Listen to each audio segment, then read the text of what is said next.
good question. What my first job was. I guess I have a compromised memory.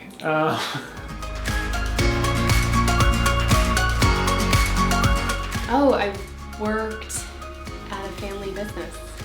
It was actually for the New Britain Rat Cats. I can't remember if I first did, I was a pharmacy technician.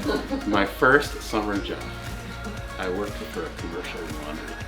I think it was right after I turned 16. I think I was seasonal at TJ Maxx. My family owned a pharmacy, and so I started working. I turned 15 in July, and I had to work on my 15th birthday, which is illegal.